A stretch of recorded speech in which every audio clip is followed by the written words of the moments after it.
Good morning. Case number 8, slide for diagnosis. Section studied shows irregularly shaped membrane foldings and scoliosis.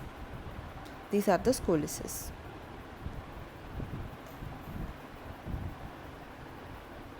These are the scoliosis. These are the membrane, irregularly folded membranes and scoliosis. My diagnosis is cysticercosis.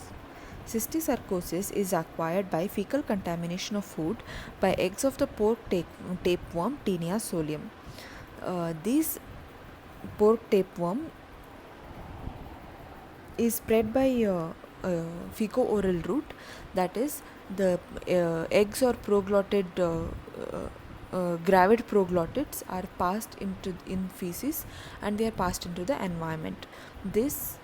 These eggs can be either consumed by pigs or humans. If they are consumed by pigs, the embryonated eggs, they hatch and oncospheres hatch and they penetrate the intestinal wall and circulate in the musculature in pigs. When we humans consume the uncooked or raw meat from an infected animal, humans acquire the infection.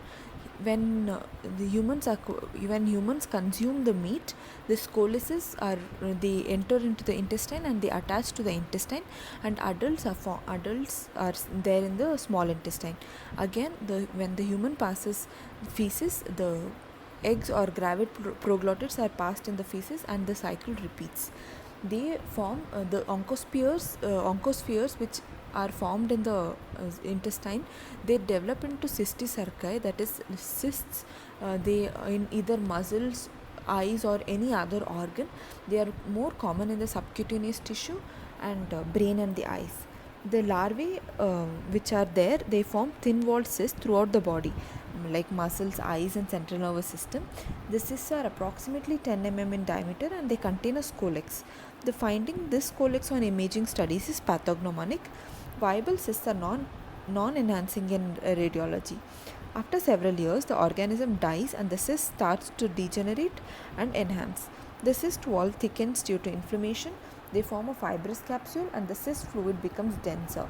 Eventually, cyst shrinkage can take months to years with replacement by a small calcification. Thank you.